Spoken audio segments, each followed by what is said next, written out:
Welcome back to the channel. My name is Tronage, and today we're going to be talking about a product from Speedybee that's actually really amazing for iPhone users. Android users can use it too, but there are a little bit cheaper alternatives. Stick around.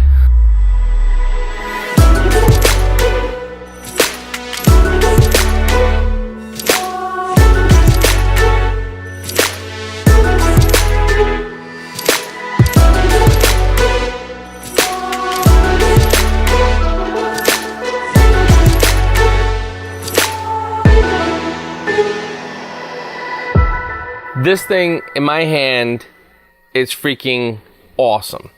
What it is it's essentially a Bluetooth to USB adapter, but not just any Bluetooth to USB adapter. I mean, that's what it does. It converts USB and turns it into Bluetooth. But in conjunction with their app on your phone, you can communicate wirelessly with your quad. Why would you want to do that, you may ask? Well, what happens if you happen to be, I don't know, out at the field and you're trying out a new camera and you had it set on NTSC, but it really should have been set on PAL, and then your whole OSD disappears and you don't know what's going on and you need to fix that in the field? That's right, I'm talking about you. Happened to my cousin. This way you can fix that in the field with your phone. You don't have to carry around a laptop or any other kind of device, just your phone, and usually your phone's in your pocket. I know already some of you out there, but Android users can use an OTG cable. Yes, we're gonna talk about that, we're gonna go over that, and I'm even gonna show that, so you guys can relax and just enjoy this show for a few minutes until we get to the OTG part, and we'll explain what that is. However, as an iPhone user, which I am, we don't have that option. So our next best thing is Bluetooth. And that's what this product is. It gives us a Bluetooth adapter that we can run an app on our iPhone, interface with our quad, change PIDs, change the OSD, whatever we'd like to do. We can change all the settings that we want in Betaflight just as if we had it hooked up to our computer. So here's what we're going to do. This actually comes in a nice little case here. I'll bring you in close, we'll do a little unboxing. There's going to be a little bit of setup because we do have to put a connector on here so we can run it, because it's going to run off of one of your normal packs. You just plug a LiPo pack right onto it, that powers it, and then you hook it up with your phone. So you guys will come in close, we'll do a little unboxing, we'll set it up, and then I'm going to show you it functioning on my iPhone and connecting to a quad and how that works. And then I'm also going to show you the alternative that I mentioned for Android users. An Android user can still use this just the same. If you want the wirelessness of it, where you just plug this in and you're wirelessly connected, this will work exactly the same for you. However, there is a cheaper alternative using an OTG cable, which I'll show you the process of that also, still using the Speedybee app. It works for both, which is another awesome thing, and I got to give credit to Speedybee for making it work for both so everyone is happy. So come on in, let's unbox it. All right, so here we go. We got our product from Speedybee. It says on a Bluetooth USB adapter, and it says simplifying FPV, which I would agree for an iPhone user, they are definitely doing that. Back of the case has a little information, a little barcode, and whatnot. So let's crack it open and see what we got inside. And there is our unit. So we'll take that out of the foam. So we're gonna take a peek at it. And there we go. Essentially, we got the USB connector on this end. We got the points where we're gonna solder a connector for our battery on this end. And that's pretty much it. This is the chip, but maybe that all the magic happens in. Flip it over, we got all some other chips that do some other stuff. This would be your Bluetooth antenna over here. And yeah, that's pretty much all there is to this board. It's just kind of one piece. You plug it in and off you go. So that's the board. And then we got this little part underneath here, a little goodie bag. Oh, and it's basically, look at that. We don't even have to make an XT60 connector because they provided us with one. And they've even provided us with a little piece of shrink tubing. So after we put our XT60 on there, we can shrink tube the whole thing up and make sure everything's all nice and happy and safe. And it looks like there's also a little instruction manual about how to hook it up and what to do and all that stuff. So the one piece of information on here that's kind of important is you can plug on here a LiPo from a 2S to a 7S. So it don't matter what you got, 2S to 7S, throw it on here and it will run. So that is amazing that even they have it like that. You can just plug anything in and it'll run. What we're gonna have to do is take our XT60 connector and we're gonna have to solder it up here. Now, this is actually designed for two ways of soldering. You can either use the wire on this area, see where it's got like the little holes that'll kind of like, that lets the solder flow between, so you can actually make like a little pad there. But you can put the two wires on the outside. Or if you wanted to make it a little more compact, if you had an XT60 connector without the wires, that's why these notches are there, because you can actually solder this directly to an XT60 connector. However, that may put a lot of stress on this board. Your battery leads may not be that long, and it may also be stressing on this USB connector, which is why I think they may have opted for including one with the wires attached so that it doesn't put so much stress on that USB port. So I will be soldering these wires on. So the red wire will go to the positive side and the black wire will go to the negative side. Okay, now that we got this all soldered up, I'm not going to shrink tube it just yet because I just want to make sure everything all works. And once it does work though, then we'll heat it down and shrink it down. But for now, I'm just going to slip it into the sleeve so at least it's somewhat protected. Still think it's very cool that they included a sleeve so that everything is nice and safe. There we go. Alright, so we're going to test this out now. We're going to use my iPhone and we're going to use one of my XJBs to set this up. So we're just going to try to wing it and just go for it and see what we can figure out without reading the directions, because I'm sure many of you out there do the same. So we find the USB connector on our XJB. It's on this side. We plug in this unit as such. Cool. There we go. Then we plug in a battery into the unit to power it up. Okay. And I'm seeing it's lighting up inside on my flight controller. I don't know if you can see in there, but my flight controller is now lighting up, as well as we got some lights here on our Bluetooth connector. And we'll go into our app here and we'll run Speedybee.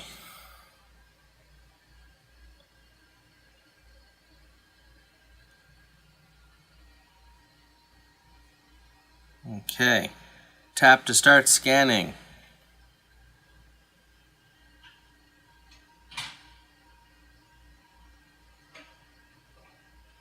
And I found a Speedybee unit. I'll click that.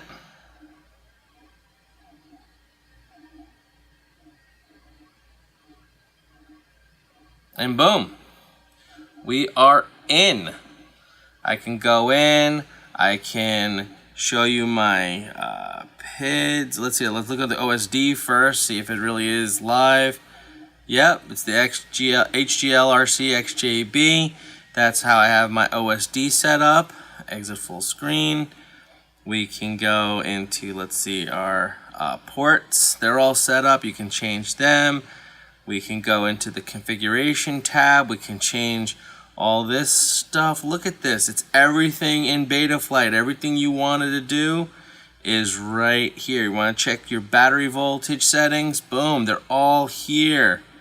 Your fail-safe stuff. Bam. Good to go. You want to do some PID tuning? This is the part that's the best that you'll be using this for. Look here. Here's all my magic PIDs that I've already posted in my epic PID tune video. But there you go. All here, right here on my iPhone. I'm not connected to anything, but I'm viewing them. And if I wanted to make changes, I could make a change. I don't want to change them because these are freaking awesome. But like, for example, let's go into my OSD. If I wanted to turn on, let's say, the artificial horizon, I can turn on the artificial horizon. I hit save, and boom, it's just now sent that to the Betaflight, and now on my OSD it'll have the artificial horizon. I don't use it though, so I'll turn that back off and hit save. So it's just like having Betaflight but on your phone. How freaking cool is this? As an iPhone user, this is amazing that we can do this. It's got everything. It's even got, hang on, hold the phone. It's even got a CLI. Now let's see here, hold on. Let's just do a little check here. Version, it's live. Betaflight Omnibus 3.3, March 2018. I mean, this is freaking cool. All right, let's hit disconnect here. And it brings us out. It operates just like Betaflight.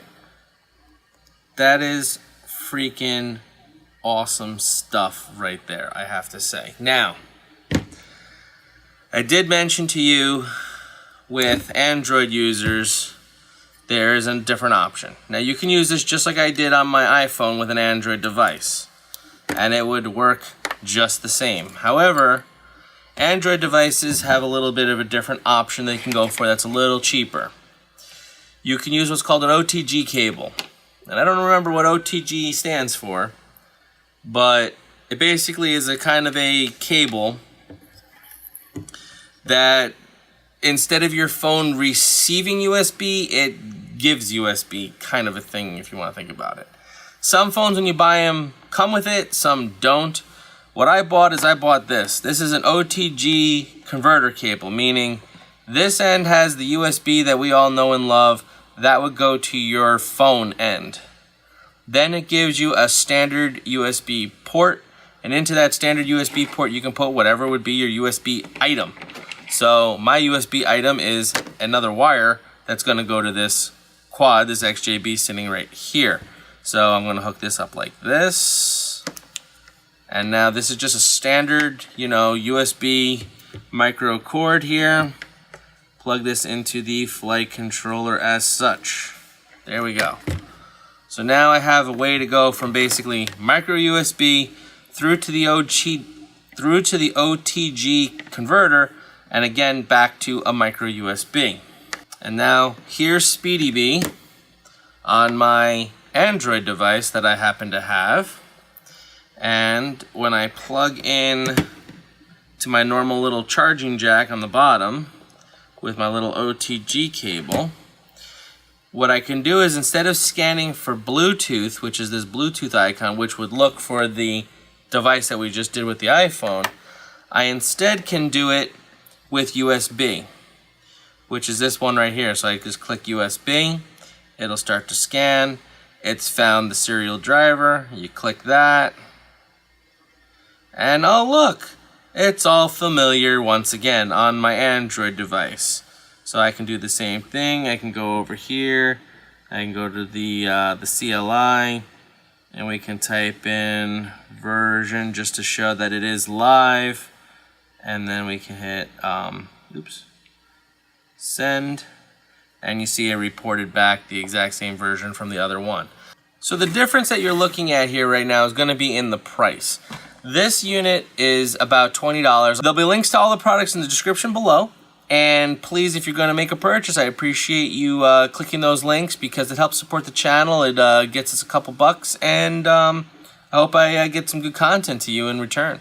So in any case, this is about $20 for the wireless Bluetooth adapter. This one that I have here, where it has the USB micro on one end and then a standard USB on the other, this one I got on Amazon. It was about 10 bucks. So we're already talking about half the price of this. You can probably buy, I think they make OTG cables where it's just the cable itself. That would be basically, it would look like this, one cable, but it would just have USB micro on both ends, I think exist. And I believe those are even maybe a little bit cheaper. The reason why I went with this one is because there are crafts and quads, like I have the Aurora 90 that does not have a micro USB on the end of it. It has its own little fancy connector. So to use this device with a cable, I had to use the cable that came with that quad. So it works good for when you have a situation where the cable is a little more device specific, because this accepts anything USB, and it doesn't matter what's on the other end. So that's why I bought this one. And even cheaper, a lot of people with Android devices, they just come with an OTG cable included in the package with the phone. So you may already have an OTG cable ready to go. You just need to download the Speedybee app. And the Speedybee app is a free app. So you can just go and download it. That's basically how easy this is to set up. That's how easy it is to use. And let's just wrap this up. I gotta say, Speedybee product, this thing is a godsend, especially for an iPhone user, because right now I'm an iPhone user, so if I want to make any changes into the field, what I normally have to carry around is a little netbook. It's not a full-on laptop, but it's a netbook. Problem with it is it's an old netbook, it runs really slow, it has a very tiny screen on it, like this big, but because it's a netbook, it's trying to run like a desktop app, so you're putting like a big screen thing on a little screen, and it doesn't really work well. And then half the time it ends up being dead in my bag, so then I have to like charge it off of a battery just to get it to boot up, and then to use it, and then hook it up. And then in that scenario I mentioned earlier with the whole OSD thing, the problem I had was my screen wasn't big enough to see the whole OSD to position things on the screen anyway. And that's why we ended up going with using the iPhone to make changes to the OSD for my cousin. So this product is awesome for iPhone, very cool for Android users, but nowhere near required because you can accomplish the same task using an OTG cable or an OTG converter like the one I have, and then using a regular USB cable to USB micro to plug into your quad, and you can still communicate, and that's a lot cheaper than buying the wireless solution. And also, the other advantage is this, you just plug in, you go. This requires that you plug a battery onto it. Now, you should have another battery handy laying around that you can plug onto it, but again, it's more things to do, but less wires. This is just plug a wire in, and you're good to go. So the choice is really yours. If you're an Android user, you have the option of either or. If you're an iPhone user, really this is gonna be your one and only choice, but it is a really slick and awesome one and only choice. So I highly, highly recommend this. If at all you're gonna be doing anything in the field, PID tuning, adjusting your OSD, anything, this is what you're gonna wanna use because it's so easy, because it's an app designed for a mobile device and it's on a mobile device, so everything just works. It's my new thing. I'm loving things that just work. All right, so that's my thoughts. This is my review. Hope it helped you out. Hope you made a decision if you wanted to pick one of these up or not. If you did, hit that subscribe button, hit that bell while you're at it. You know, it just makes helping finding my videos a little bit easier. It's completely free to subscribe. You don't have to pay a dime, but it just helps me out, and I hope I helped you out. So as always, my name is Tronage. Fly strong.